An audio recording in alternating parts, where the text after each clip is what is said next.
Hey, Durden, What's up, Mr. Royal? I think we're live. Or we're live. Happy birthday to Happy Nah. New Year and There you happy go. birthday to Mel Gibson. All right. Give them hell, Mel. Mr. Gibson is 67 years young today. He's forever young. I want to be. So to celebrate, we are going to be counting down our top 5 Mel Gibson films.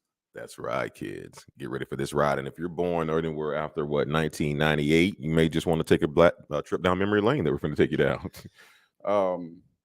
Variety magazine, in an article about why he has not been canceled, said it best. His talent is undeniable. He is one of the few actors who can move effortlessly from historical epics such as Braveheart to gritty action films such as The Road Warrior to rom-coms like What Women Want. He's also an Oscar award-winning director. I mean, other than the director part, it just described Gerard Butler. Yeah, but Mel Gibson did it first. Oh, well, okay, I guess. So I got 5 on it. He's got 5 on it. Messing with that Indo weed.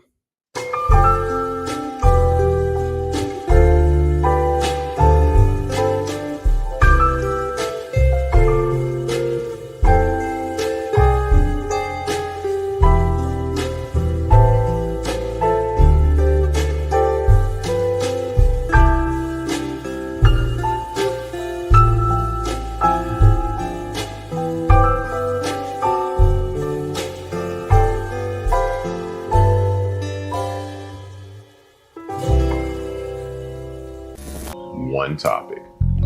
I got 5 on it. I got 5 on it. You decide on it. Today's topic is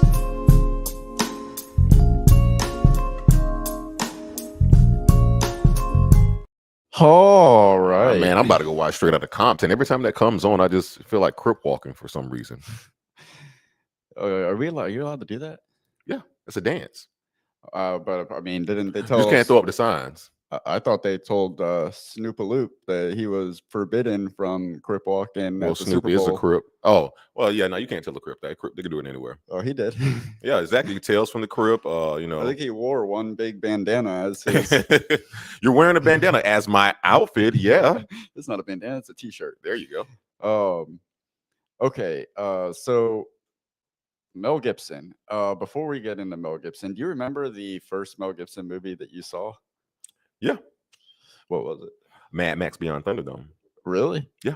Like, I didn't understand what it was though. So if you want to ask me the first one I saw where I recognized that, hey, that's Mel Gibson, that's Lethal Weapon. But the first film I saw on cable television when I was a child in my underwear eating cereal probably was Mad Max Beyond Thunderdome. And I was like, something tells me this is different than any other genre film I've seen up until this point. Mad Max is the whole Mad Max series is something that I need to it's on my bucket list. Yeah, it's like a shrooms movie. Yeah. Well, when I wrote the question, I tried to write down my answer, and I had it dawned on me that I don't really know when I was introduced to Mel Gibson. He just showed up one day and he was there. It was like he was just always there. Yeah, and it's weird. He was my stepdad, my dad, my uncles, they all loved him. They always had his movies on.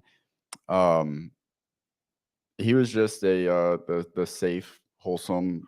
He just reminds me of that guy that, you know what I'm saying, he at work, he makes you laugh. After work, you go out for a couple of drinks, and then maybe 15 people go out to work with him after drinks. And then after those 10 people leaving, it's just 5, and it's time for round 5. Yeah. He started letting some choice language come out. He'd be like, hey man, you know what? They're cool. It's just when it gets a little dark, you can't trust them. You know what I mean? Perfect segue. My dads and my uncles got me into Mel Gibson, and not unlike my dads and my uncles, Mel Gibson is somebody that we love, even though when alcohol is involved, some problematic things come out of their mouths.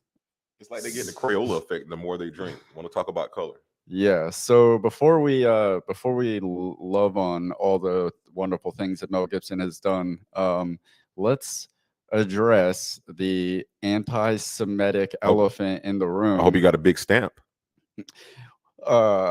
This isn't a devil's advocate, but it's gonna almost be one here. just to throw it out there, this just this is a rundown of Mel Gibson what Mel Gibson has Go ahead done and tell them about the aside from melanator. his Tell them about the movies. melanator. As recent, well, I'm going to start with the most recent. 2020, Winona Ryder called him out regarding an encounter she had with him in the 90s at a party where he made a comment about AIDS to a gay friend of hers and asked her if she was an oven dodger when something came up about Jewish people. Sources say that after Gibson's denial of Ryder's oven dodger comment, in which he said the actor, sources say that Gibson's denied the oven dodger comment, in which he said the actress was lying, rather than acknowledging her perspective of the events. People in the industry are questioning whether Gibson has changed. In response, they are reconsidering working with the actor, writer, and director. That's a quote from I think a Variety article. This is my problem. Like, aside from what Mel Gibson did or didn't do or said or didn't say, my issue, I get frustrated with the way we approach these things. Like, it says, and he said Winona Ryder was lying rather than acknowledging her perspective of the events. There's only one perspective. It's the truth. Like, if she was lying, she was lying. It doesn't matter if she thinks that it's the truth. Yeah, it's sloppy journalism, because if anything, like you say, they should give credit to both sides. They earlier should have said, and without acknowledging how Mr. Gibson truly felt, she said what he said was, you know what I'm saying? They're just leaning towards one side. Because again, not to say who's right or who's wrong. If you want to ask me which way I'm leaning, I think he did say it. But again, I wasn't there. I mean, well, so that's hearsay. But then everything else on here, unfortunately, is things that were leaked audio. Unfortunately for him, I got you. And for every Mel Gibson fan, they're like, and the victims. Let's not forget the victims. They're first. Were there? I mean, yeah. Yes, the crimes committed. They're victims. Okay, 2019, audio leaked of an argument between him and his ex from 2000. This was something that happened in 2010. The audio leaked in 2019, in which N-words and sexist remarks were used. He was drunk. He was fighting with his wife. There's no excuse. There's no excuse. Dana White. But there are reasons that could be any married man, and then anybody that's had too much alcohol, that people say when you get drunk you say what you mean. I don't find that to be totally true. At least for me, I don't say mean things when I get drunk, but I say nice things, but I don't always mean them. So I think I feel like maybe for some people when they get drunk, I just don't think that's true, that just because you say something when you're intoxicated, that means it's the truth. Didn't he call her a lover of karate? A ninja lover. I think so. Yeah. Oh, okay. That's where the N-word came into play. Okay. 2013, in a Reader's Digest interview, he downplayed the number of Jews that were murdered in the Holocaust. 2006. I'm sorry. Let's do Variety. Rather than acknowledge there was a Holocaust, Mr. Gibson went to how many number of rather than acknowledge the perspective of the Holocaust victims. 2006 video was leaked of a DUI arrest where Gibson went on a tirade against a police officer, claiming that the Jews are responsible for all the wars in the world. And then in 2004, Passion of the Christ was criticized for being anti-Semitic, which, I mean, take it up with the source material. It's not. But what they're saying is, why did he want to do that story so bad? Out of all the story, oh yeah, I got this. I got it. I mean, he's a devout Catholic. He's devout. So with all that said, he got sober. I think it's been like 10 years now. No incidents have happened. No audio is leaked. No audio, no more audio. And that's specifically what people who have dared to represent him have said. They're like, look, as long as nothing else comes out, he should be okay. Yeah, it's like, keep it in the house, Mel. Yeah, we know this is how you really feel, but come on. But it is funny though, like where is that point where something is where somebody is forgiven, where they can work again? Is there ever a point that? Well, it used to be. Yeah, but yeah, it's just strange. Oh, and if you can't find a single person that has actually worked with him that has something bad to say, that's the other thing. Like, he might just be somebody who has demons that come out when he gets drunk, and he hasn't got drunk in 10 years, and there hasn't been a problem. Well, And he's never drunk on set. And have you found anyone to say anything good about him? Yes. Yeah, that's everyone that works with him has nothing but positive things to Including say. Danny Glover. You think Danny Glover is a problem? Did you see any quotes from Danny Glover? Did you see any quotes from That's Danny my Glover? whole point. You say everybody, no one's worked with him more than Danny boy. Danny boy. I'm sure that. I mean, And he's but come you back. say you looked for quotes, and if anybody would have a quote, I didn't look for quotes. Oh, okay.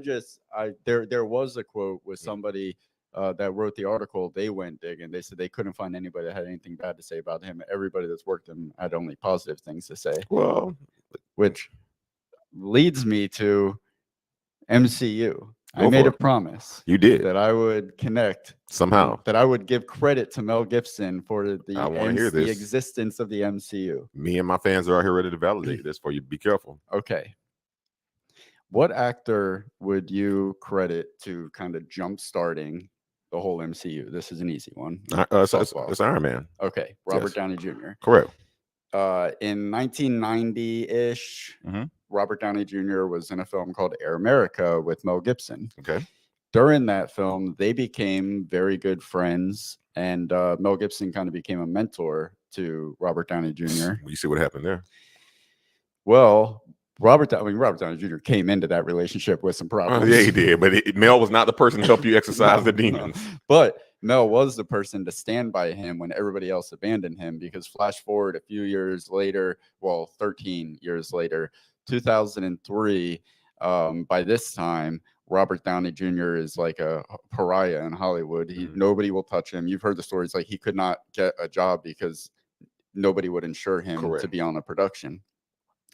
Nobody except for Mr. Mel Gibson on the film The Singing Detective. I don't know. Mel Gibson was maybe a producer. I know that he starred in it, and he had a pretty big, like, his name carried some weight. So he had some dick to throw around when it came to, and he used that dick to get Robert Downey Jr. a job. And not only his dick, but his bank account. Like, he put his bank account on the line because nobody would insure Robert Downey Jr. Mel Gibson pretty much insured him out of his own bank account so he can get that job. And that facilitated Robert Downey Jr.'s comeback. And then a few short years later, made him able to play Iron Man, which jump-started the MCU. Very much true. I'll give you that. I can see that happening there. Yeah, that has something to do with it. But again, did he insure Robert Downey Jr. or did he insure his supplier for the entirety of the set? I don't have to bring my stuff. Robert's here. I think he. I don't think he has a cocaine problem. I don't think he has a problem either. I think he did some. You don't have to do stuff to have a problem. That's true. I mean, they probably partied. Yeah. But all I'm saying is he's a good guy. That you think of. There are stories out there that represent a very bad version of Mel Gibson, and there are stories out there, more stories that represent a very positive experience with Mel Gibson. And the only thing that the bad stories have in common is he was drunk. Right. Alcohol is out of the picture. And I've gotten drunk a lot of times. I haven't called anybody an Asian lover or a Simpson lover or a Blue Band group lover. I had this debate with myself in the shower today, trying to because you were debating in the shower or masturbating in the shower? After the masturbating, debating. There we go. And then I thought, because I said that same thing. I was like, well, I've gotten drunk before, but I feel like that's not a good argument because alcohol affects everybody differently. Like, some people can't touch it. They just become mean, angry, hateful. So my point is, if he knows that, it wouldn't be his first time drinking alcohol. And again, like, what's going on with Mel? He's being racist again. Was he drinking? That's okay. Get him back home. He'll be fine. No. Hey. But again, he does still remind me. Remember from the first season, old school racism. He is the epitome of old school racism. I'm just arguing that I want to believe that the things that come out of his mouth when he's intoxicated are not a true representation of how he feels. He works with black people. He works with Jewish people. Correct, because that's his job. So I work with black people and Jewish people too. Yeah, we all do. Well, most of us. What the hell? Angela comes in here for that. Wasn't he a Britney Spears mentor for a while? Where did that come from, Ange?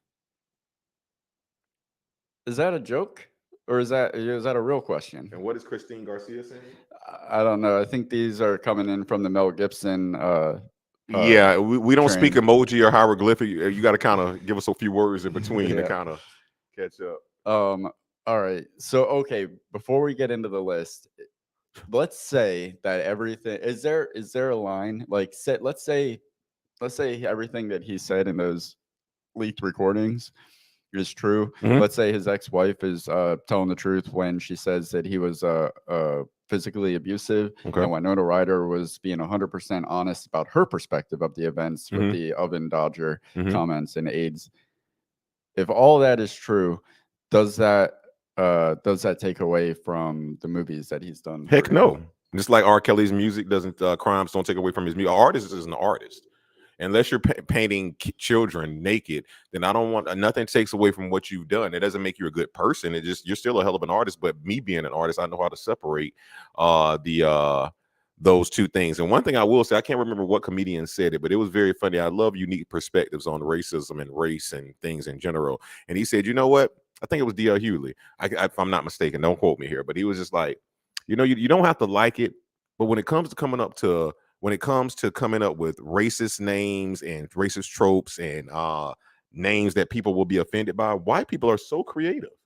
Oven dodger. Like I never would have thought to say that. It's so hurtful. Yeah. It's so racist, but it's just like it's like you're saying Holocaust and all these mean things. I mean, it's a very underhanded, passive, like insulting way of saying It's Mel Gibson. You're, It's not like really it's horrible, but it's like it's tongue in cheek, if you will. it's like the best thing you could be as a As a Jewish person in World War II is Oh. a Holocaust survivor. Right. And he pretty much took that term and said, no, Holocaust survivor, oven dodger. And my point is, I bet you that communication was learned. He didn't come up with that himself. He's heard that somewhere before. To quote my guy Jack Nicholson from A Few Good Men, in places at parties where you don't want to talk about. Angela said seriously he was mentoring her or friends with her or something. Well, you see where her career went, Ange. I don't have time to Google it right now, but I did just Google it a little bit, and I do see that a headline says the truth about Mel Gibson and Britney Spears' relationship. That was Mel Gibson and Britney Spears' relationship dates back to the 2000s after Gibson reached out to Spears in 2008. Okay. Oh, he was just a charity case. He was just helping everybody, huh? He's a good guy. No, he's done good things. He saw a young white girl in trouble, Mm-hmm. and one of the. All right. Oh, okay. Okay. All right. So let's start with our 5. What's your honorable mention? All right, let's pull out the list here. Let's pull her out. All right. We're gonna start with the honorable mention here being. I'll just start with this again. I'm gonna start with the Patriot. I know that may be high up on some people's list, but for me, again, you got to ask when I started with Mel Gibson and what was it like to me. Now, mind you, the reason why I like this, now again, he's a star alongside some heavyweights. A lot of people don't remember Heath Ledger was in this film. They do now. Yeah. They don't remember that Heath Ledger was in this film or whatnot. And also, my guy here, 1 second here. Of course, I had there was another guy that I wanted to mention here, but while I'm looking for his name here. Oh, which speaking of Heath Ledger, he was also a mentor to Heath Ledger as well, and they became very good, long-standing friends. Why are you? This is not the Mel Gibson community outreach program. Hey, it's his birthday, man. I'm just trying to give the man his flowers. Everybody has a birthday, even Satan. No, he doesn't. Yeah, he does. He wasn't born. Yeah, Christmas night. Damn. I'm an atheist and I'm offended. But agnostic. No. Sorry, Mom. There's hope. Oh, yes, sir. So with that being said, but no, the Patriot, like I say, for the time that it came out, and again, if he missed his era. Like, I feel like he could be in every war film from that era and play anybody from General Custer to General Ulysses S. Grant to George. He'll make a great George Washington. Yeah. First time I say those 3 words together. He would make the whole encompassing of George Washington. He'd make a great Christopher Columbus. Hey, guys, look at that land that looks developed over there. We've discovered America. He'd be Christopher Columbus. That's what I just said. I said George. I meant Columbus. Yeah, there we go. Yeah, he'd be a great Christopher Columbus. I don't think I've seen The Patriot. The Patriot came out while I was working on Hollywood Video, and it was just one of those ones. It's just like a lot of people confuse it. They confuse it with the other one I'm going to bring up later with. But again, it's just a story as old as time. It's a story. It's one of the stories that you can say we read about in school. and then that they adopted from a book to a story to, of course, in the movies. But again, it's just Mel Gibson being Mel Gibson, being very. Put it this way: you ever heard the term? He's a red-blooded American. Yeah. That's Mel Gibson. Oh yeah. That's Through, him. through. Well, and he's Australian though. Oh yeah, but you don't know. But I'm just saying, like, I know he's off. We should have saved. Remember, I said we're going to save him for the odds. Yeah. But point is like again, he may be Australian, but he was one of the first wave of those Australian actors that we didn't know were Australian. We just thought they were red-blooded Americans. Real quick here. I want to make sure this plays right. Let me get the audio on here. I didn't screen this before. That's what I do. I push through. Do you have the kind of friendship with Mel Gibson that allows you to tell him when his behavior has been out of line? I have a friendship with Mel Gibson. It's a respect.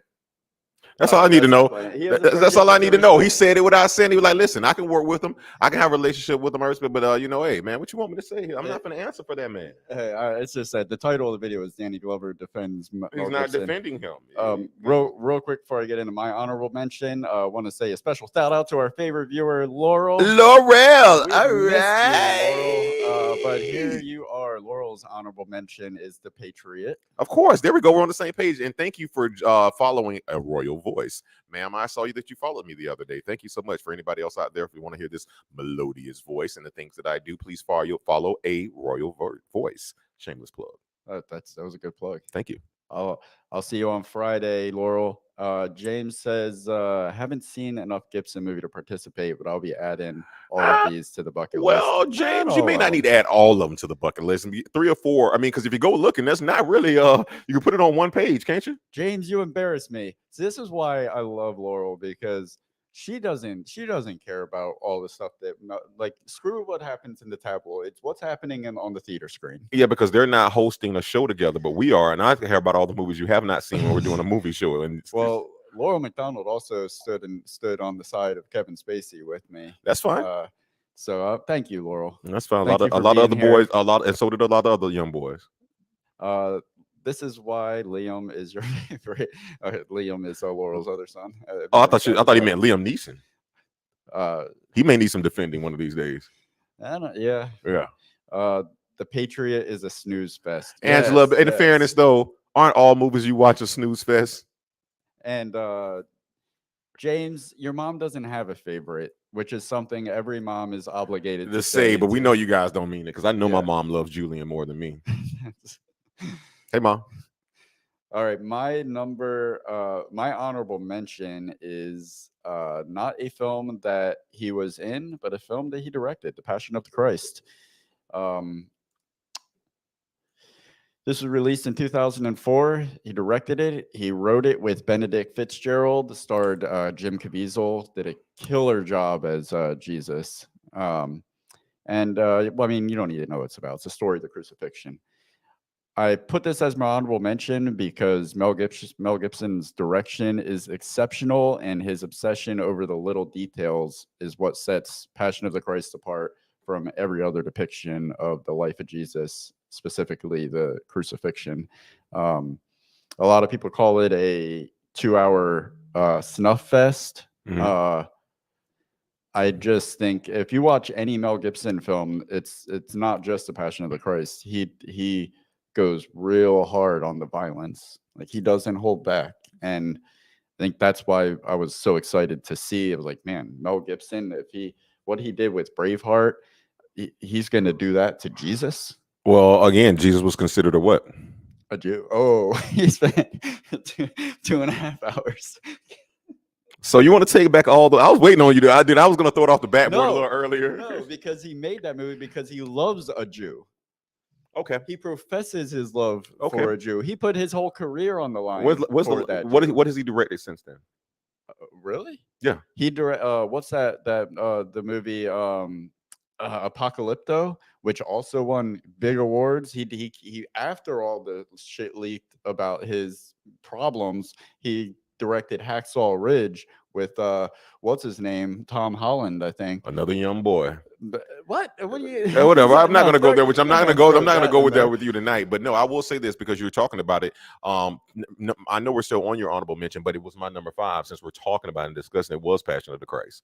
And again, I was debating putting it on there because he technically wasn't in it, but I still considered a Mel Gibson film, and I thought it weighed heavy on what we just talked about. I found it ironic that, like you just said, it was one of the most violent depictions of Christ done, and Christ is considered a Jew, and Mel Gibson clearly has a certain way he feels about them. So that's why I think he directed, because if anybody's going to tell a story about a Jew, it's going to become from Melly G's perspective. Melly G. Yeah. But yeah, no, Out of that's his my own number 5, but pocket. it's your honorable mention. But again, like I said, don't get me wrong. I think it was still a little bit more realistic from the standpoint. Every story we've read about Jesus up until I mean, we didn't have any Game of Thrones or anything like that. It was just in the Bible of the cartoons. Like, you didn't see them getting really violent, and this was different. And again, if anybody was going to bring that violence to light, Mel was the guy. That's what I'm saying. Like, I watched the story of Jesus. I watched the every movie about Jesus I've watched growing up, and every time I got to the crucifixion, it was like, oh, he got a few scratches.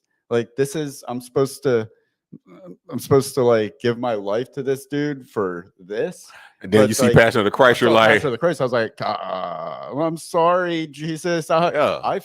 Because before that, even when they nailed him to the cross in the cartoons and stories and stuff, there was no blood. no, It was like, if anything, it was like a little like, but then when you saw that, like, a man did die. and it wasn't like, it's not even chalked up to just the gruesomeness of the effects and the gore and the blood, but Jim Caviezel's performance when he's moaning and sobbing and like groaning in pain and like agonizing pain. It was Mhm. such a. Could you imagine doing that for like that? His whole performance is essentially just like the whole 2.5 hours. I can imagine myself doing that same thing Cuba Gooding Jr. did in Jumping Lightning Jack Flash. And radio. And oh, good one. There you go, buddy. There you go, pal. Radio. That was The terrible. best one was still Major Payne. You hear me? Through. Laurel McDonald actually said that Liam, her son, was named after Liam Oh, Neeson. there we go. Dark Man. I see what you're doing there, Laurel. The original Dark Man, Liam Neeson. So that was your number 5. My Yep. number 5 is conspiracy theory. Oh man, which I really want to put on my list, to be honest with you. Go figure. I haven't seen that one though, and you know I'm the biggest conspiracy theorist out there. You got this is 1997, arguably like the late 90s were it for Mel Gibson. It was directed by, rest in peace, Richard Donner. He passed away 2021, July 5th. Richard Donner is responsible for a majority of Mel Gibson's hit films. They worked together quite a few times, and a few of those films are actually going to show up on our list tonight. Richard Donner also directed a movie that you could check out. We covered on our channel, The Goonies. You did cover that. Yeah. Conspiracy Theory is written by Brian Helgeland, and Brian Helgeland would actually go on to direct Mel Gibson 2 years later in 1999's Payback. Brian Helgeland also wrote Nightmare on Elm Street 4, LA Confidential, Payback, A Knight's Tale, Bloodwork, Mystic River, Man on Fire. I'm sensing a theme here. He likes revenge, men seeking revenge. But this has Mel and Julia Roberts. Mel Gibson's a taxi driver who is also a conspiracy theorist. He ends up becoming a target when one of his theories turns out to be true, but he has to figure out which theory it is in order to save himself. I like conspiracy theory because I feel like Mel Gibson is at his best when he's totally unhinged and like crazy. Okay. And the role in conspiracy theory was like perfect for him. And that like the best. I bought into conspiracy theory in like the first 3 minutes in that opening sequence when he's riding around in the taxi and he's just spouting off. You hear about George Bush? Knew about the Twin Towers? And did you ever know about what is it, the Rothschilds? Oh man, actually he was going on Jew conspiracies way back.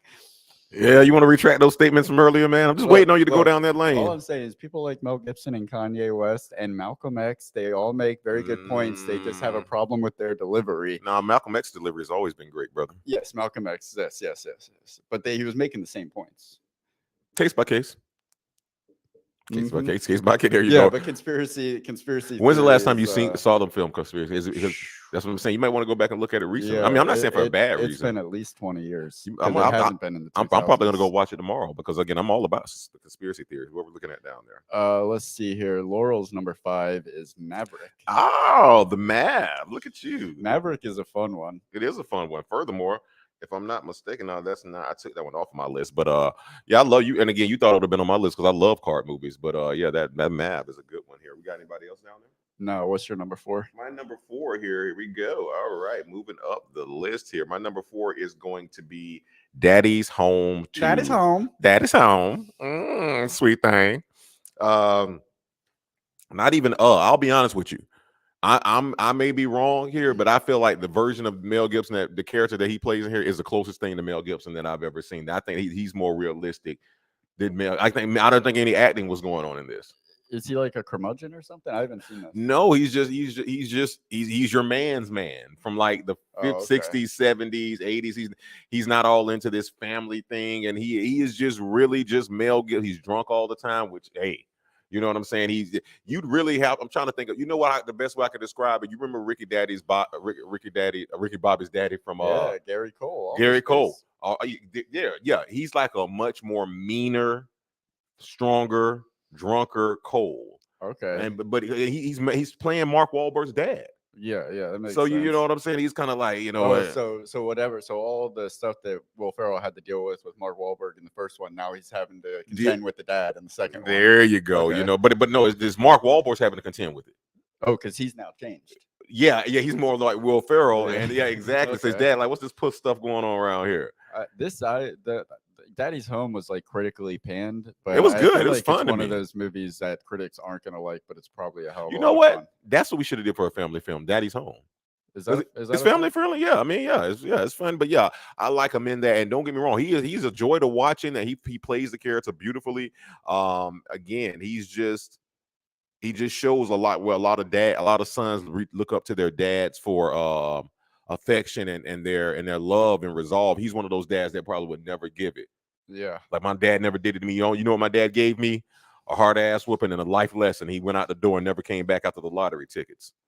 Laurel's number 4 is Signs. We'll get there. All right, Laurel, get some good. You bring the heat tonight, Laurel.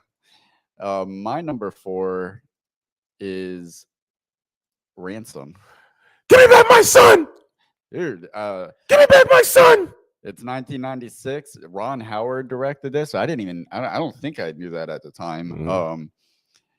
Mm-hmm. It's written by Richard Price and Alexander Ignon. Richard Price wrote the Shaft remake. Go figure. Yeah. This is starring Mel Gibson and Gary Sinise and Rene Russo. Who was also in Lethal Weapon, if you didn't know. I didn't know. Oh, I know. Now. I know. Oh, it was Rest in Peace. What you call it? You didn't know. Kirstie Alley. Yeah.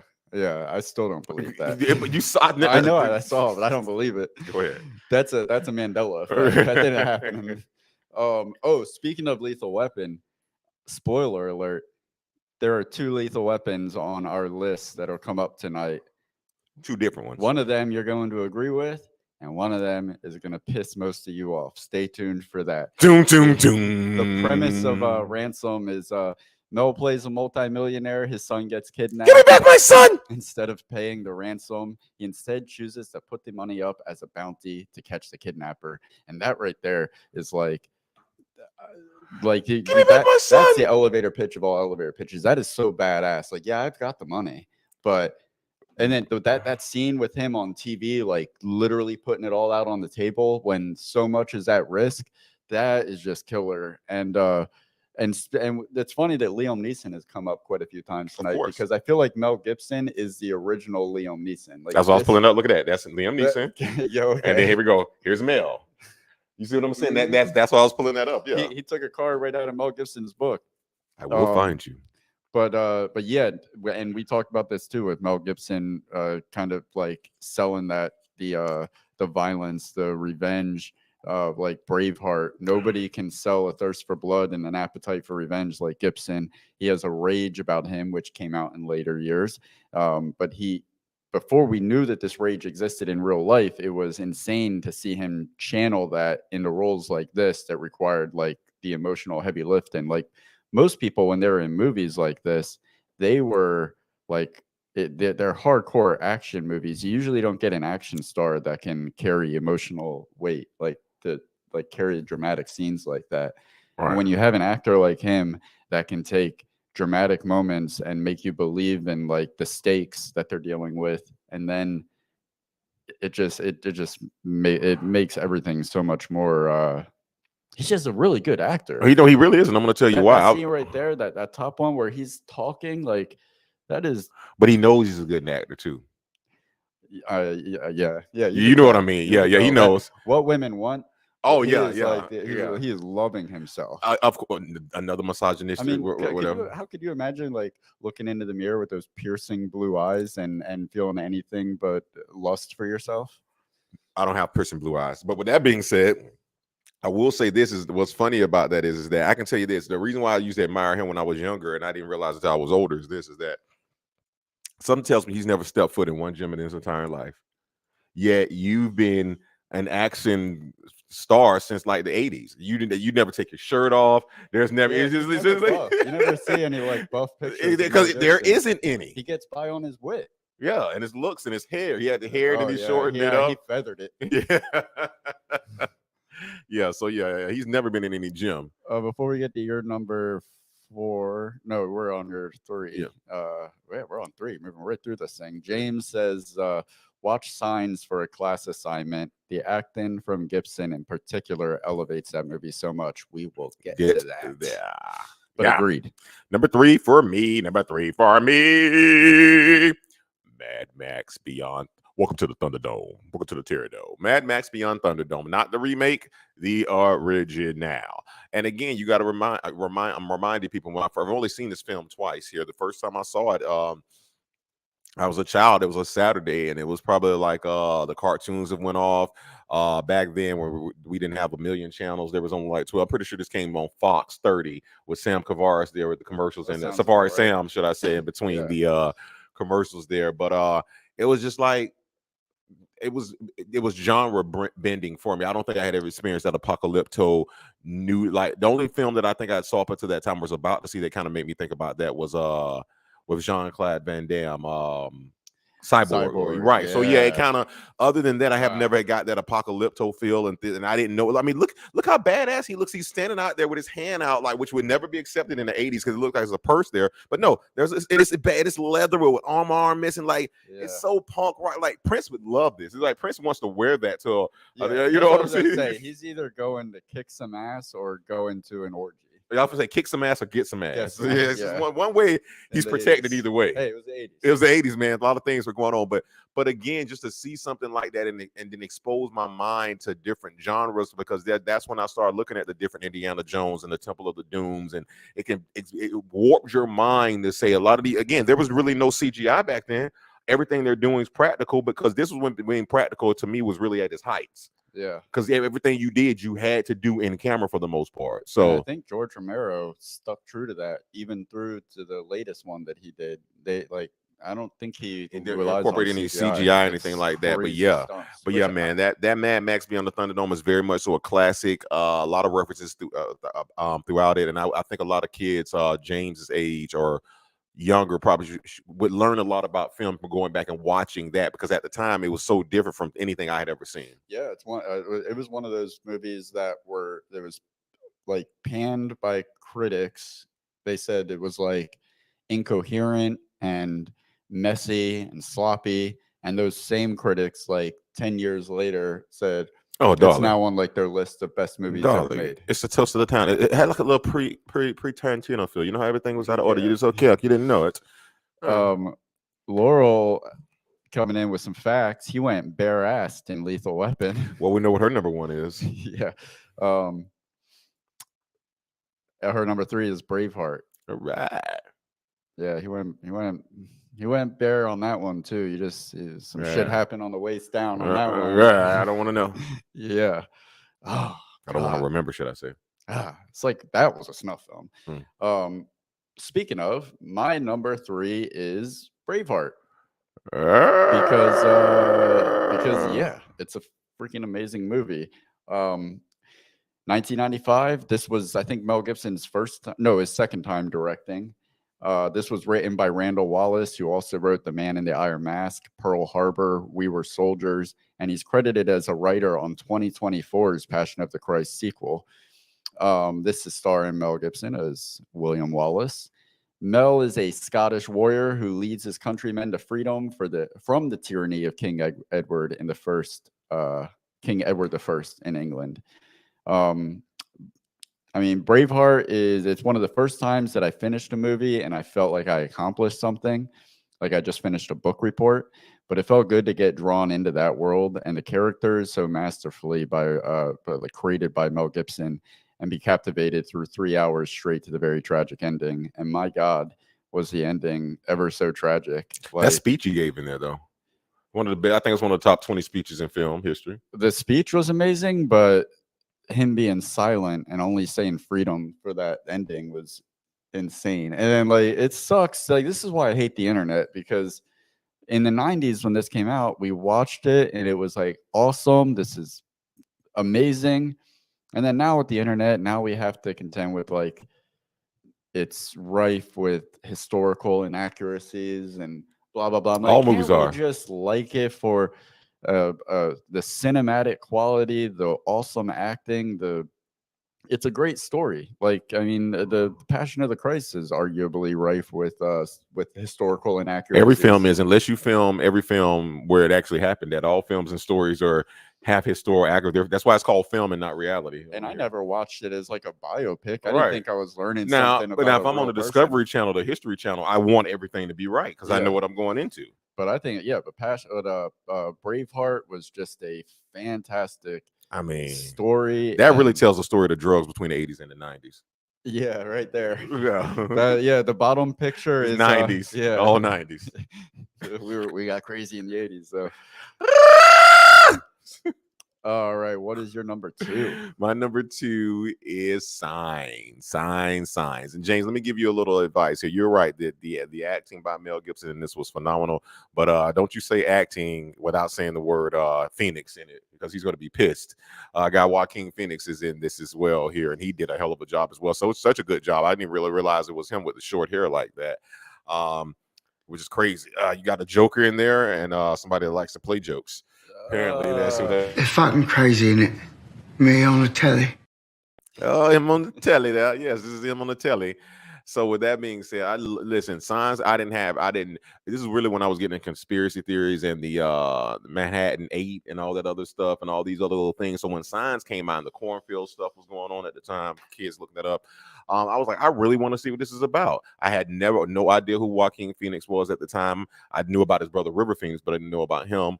And I just went into this not knowing what I was getting myself into. And when I tell you the story was masterful, the writing was masterful, the pacing is amazing, the acting, and again, it did just what I wanted. I love my horror films to do, like from the 80s, the Jaws effect.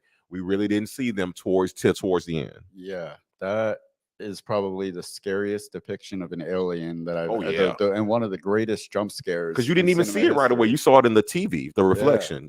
No, I'm talking about that shot where they're watching the news and you see the alien. Oh, and it just walks by in the background. Oh yeah. Everybody was just it was just walking up. Like, anybody see that shit? I can't explain what it is about that moment that is so hair raising. But my God, I remember the first time I saw it in theaters, and it doesn't matter. It's one of those jump scares. Even when you know it's coming, it still makes the hair on the back of your neck. Bro, it's one of those. It looks like one of those spoof videos where you try to tell your friends, "See, I told you I saw it," but because again, they don't give you any warning that it's about to happen, and you see it is that? Yep, that's it. Yeah. God damn. Yeah. So that I love Signs, man. And then again, how Groot, spoiler alert, when they pull when they finally show his wife. And and they start connecting everything, and they say that line that you could see his face. And again, this comes back to what you've been talking about all night. You cannot deny Mel Gibson's acting. That face when they kind of tell him, once the car, the truck, and her have kind of become one, and if they move that's literally gut wrenching. No pun intended, but that's just like, oh my gosh. Wait a minute. I can leave her here like this for maybe a day and a half, and she's fine. But if y'all back the truck up, it's just gonna. Yeah. and it was cool seeing him play because I think this came out after. A priest yeah. who lost his religion. A priest that had lost his faith. Yeah, and lost this his faith, was yeah. like this was after Passion of the Christ. Yeah. And so I was like, well known, like Mel Gibson is religious. I'm like, what does he get? I was interested to see, like, you come out with this big movie professing your love for Jesus. All the churches, like he was playing in churches, getting churches to come see Passion of the Christ. Well, he capitalized on that one, didn't he? Yeah, it killed, literally. But And but resurrected. I was like curious to see, like, all right, so where do you go from here? Because can you really go back to being like Riggs? Can you? Yeah. Well, I thought this was a perfect role for him to come back into the swing of Like a things. Just segue. playing, yeah, because he was like, okay, I'm a priest. I've lost my faith. I thought it was, I thought it was cool. Swing All right. away, swing away, Swing away. Joaquin. Yeah. Swing away. James, have you seen Signs? I'm curious about that. Yeah, he said he saw it for a School project. an assignment. Yeah. Okay, yeah. All right. Laurel's number 2 is Lethal Weapon. All right. I have a feeling. Be more specific, Laurel. I'll be more specific. Which one? My number 2 is Lethal Weapon 4, the best Lethal Weapon, I would argue. They fuck you with the cell phones. I mean, come on. This was 1998. Again, Richard Donner. This was written by Channing Gibson. This stars Mel with Danny Glover. You got Joe Pesci, Rene Russo, Chris Rock, and Jet Li. Mel Gibson fights Jet Li. I mean, Mel Gibson attempted to fight Jet Li. It was a bad. And that's pretty much the premise of the movie: Riggs and Murtaugh versus Jet Li. Yeah. This is like Rush Hour and Romeo Must Die are coming out, and they're like, no, Lethal Weapon's like, we need to. There was some subplots in there. You had Chris Rock dating Danny Glover's daughter. That was fun. There was a very funny moments. His wife was doing the sex calls, and he didn't want to know where they were getting extra money from. He thought it was on the take. So I think what a lot of people had a problem with was that they were just kind of jumping the shark at this point. Like they had run out of fresh ideas. But I went and saw, I just don't see what the problem is. Like I know it's not a popular opinion. Mel Gibson is my favorite when he's a wisecrack and wise ass. And in the 4th installment of Lethal Weapon, it puts that quality is on display more so than any of the other films. And the chemistry between everyone, you could tell they've been working together for so long. It's so well refined, and they're just having a really good time with each other. Let's not forget again, we love Joe Pesci in that film. I love the film, to be honest. I mean, okay. Leo Getz. Okay. No, I got it. When you got Chris Rock and Joe Pesci like playing off each other. This is now like that could have been that could have been that was something I would have loved to see again, even if not with them, just them together and something else again. Because I forgot about that Chris Rock and Pesci dynamic. Hey, who's this kid? Who's this guy? It was. I really enjoyed it. I thought it was a lot of fun, and I like some of the scenes. They were like, they just went on for too long. They were just joking. I liked it. I liked it too. That you had the Asian perspective of when the like I said, they were talking about the Asians being smuggled over. Again, I don't understand what I mean.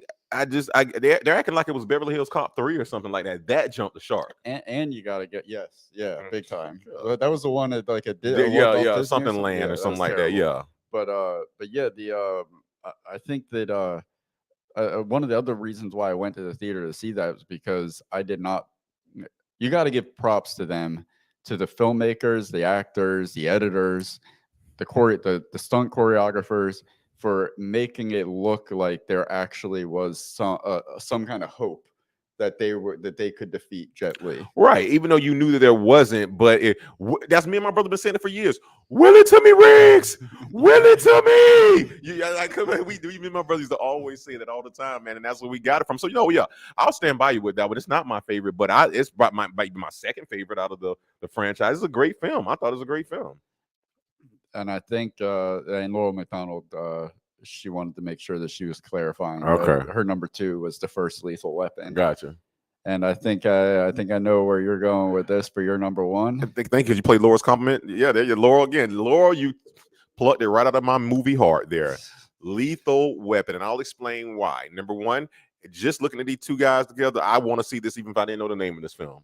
Just look at the Yeah. cover, like Yeah. something's not right here about this Riggs and Murtaugh, because everything else. If you thought Eddie Murphy and Nick Nolte weren't going to work, looking at this, I never thought that this would work. They're already too old for this shit. Yeah, for when it starts. I mean, Danny Glover looks pissed. They both look pissed. They have to work with each other. And then they saw the box office receipts because, like, I don't know. It's like this was one of the first time they didn't have Danny Glover or a black man just being the wise crack. Oh, hey, ha ha, he he. Yeah. And then the other guy being like the hero. Like they both were heroes. And if anything, I had never seen. Again, this really was when I was truly introduced into Mel Gibson.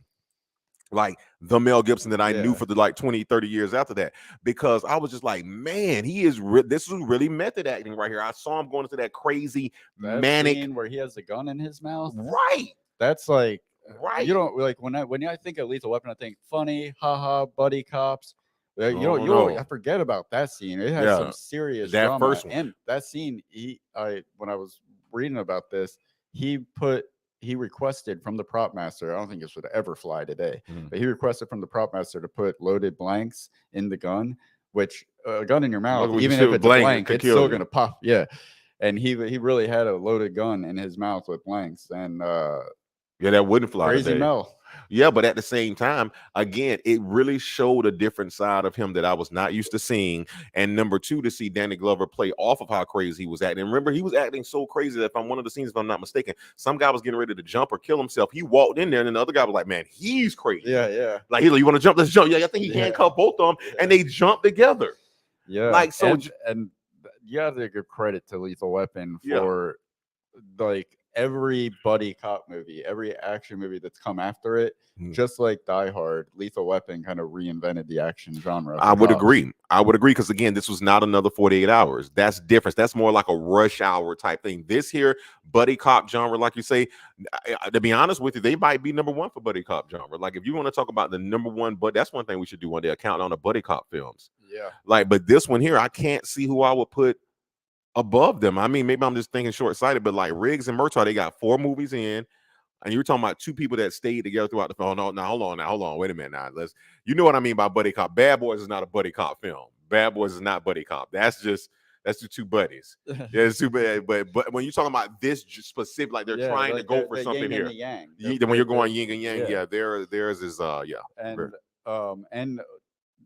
I think a lot of the credit and the why Lethal Weapon and that whole series is so much like elevated beyond like regular action films is because the dialogue and the wittiness of it is it's very intelligent. The snarkiness, the remarks, and that is owed to Shane Black, who is like Predator. Yeah, and Monster Squad. Woo! Which you can find on our channel. That's a good number one. Yeah, I love it, man. It's a classic. James said that you guys see Father Stew. It came out last year. Mark Gibson, Wahlberg did not do. I'm going to. I haven't seen it yet. Was it that's good? on my list. He said it's pretty solid. Okay. I think I saw Lethal Weapon 1 at least 20 times in the theater. I didn't see that one. The only one I saw in the theater was 4. That's all 4 in the theater and 1 at home several times. Yeah, I've only seen 1 once or twice. I'm about 11 views in on 1. All right, my number 1 is something that we've already brought up tonight. It is Signs, and it's number 1 because this felt like a departure from everything I've come to know Mel Gibson for, while also at the same time feeling like an embodiment of everything that I've come to love about Mel Gibson. Him and Joaquin Phoenix, like we said, they're fantastic as an on-screen duo.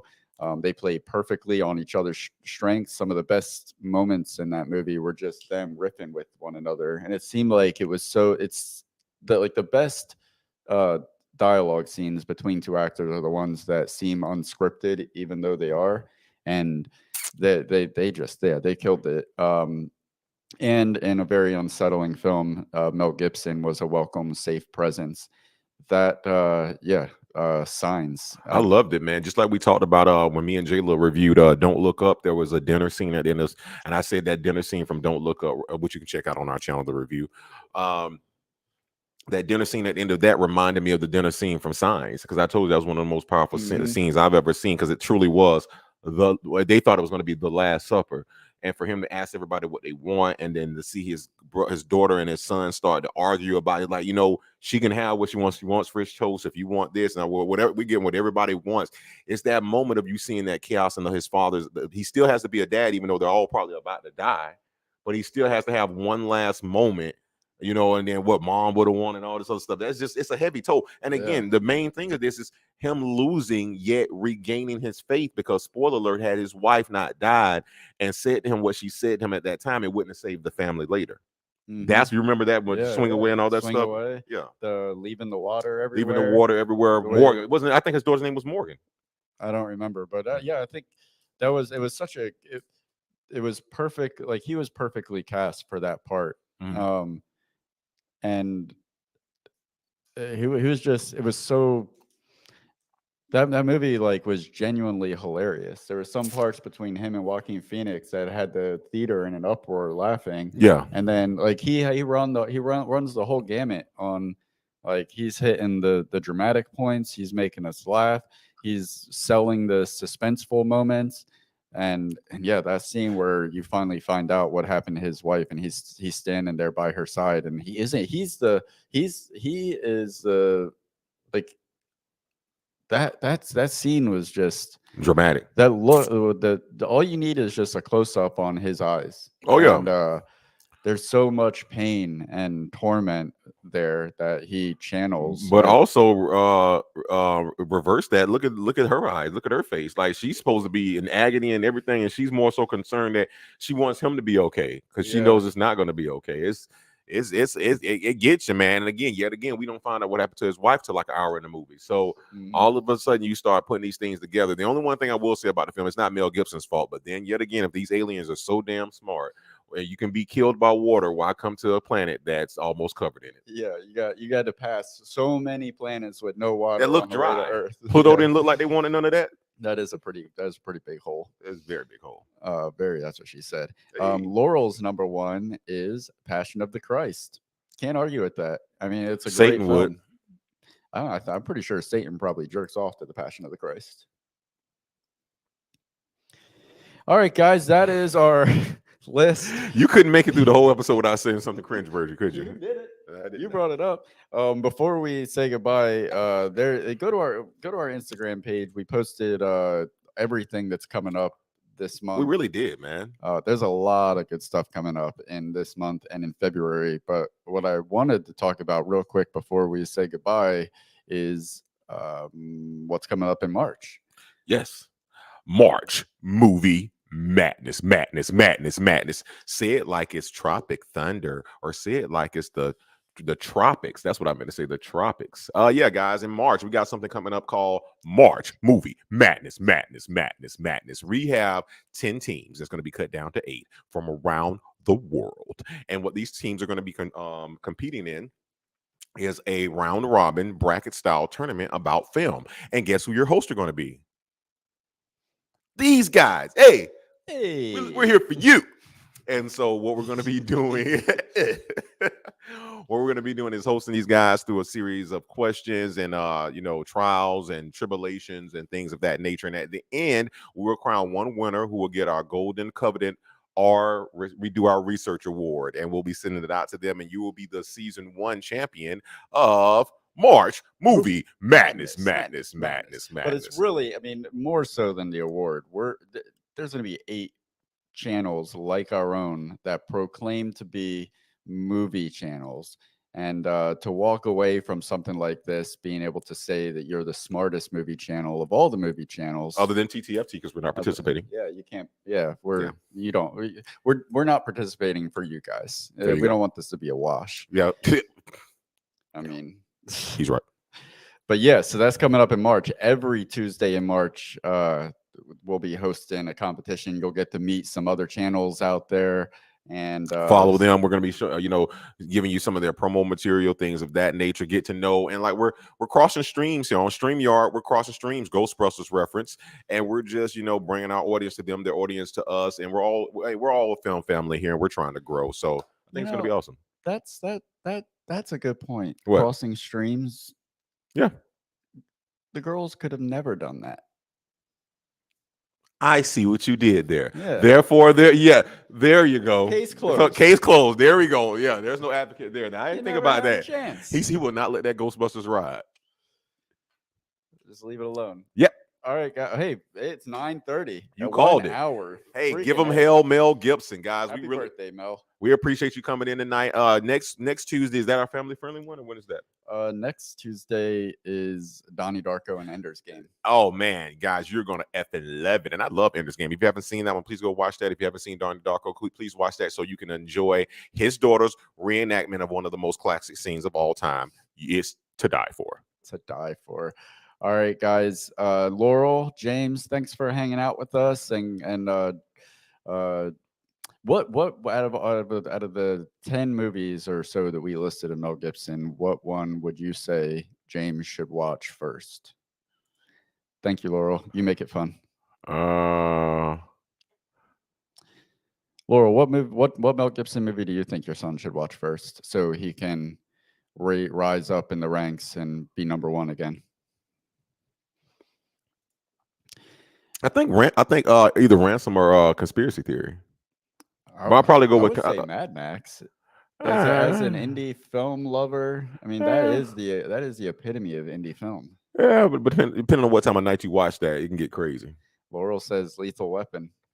Hey, you can't go wrong with it. Wrong with that. Just go from 1 to 4. Or start at 4, get a good feel for the characters, and then Pulp Fiction it and go back to 1. Angela says What Women Want. And on that note, guys, thank you very much for hanging out with us. I did like that movie, by the way. Oh, and just been drinking some of that sauce. Oh, and Angela, thank you so much for my candle. I did get my drink candle. Thank you so much for that. I love it. All right. I don't got anything Well, else. There's one more comment. He's seen Passion of the Christ many times. I feel like there's a story there that needs to be elaborated on further. That was his punishment every time he got in trouble. Put it in. Watch the whole thing. Yeah. Write about it. Every time Pornhub shows up in the history, it's like, all right. Hey, man, what you watching? Oh, I know what he was doing last night. He had to watch Passion of the Christ. All right, with that being said, guys, we never say goodbye in film world. We just say so long or until we'll say cut, and we'll see you in action. Peace out, guys.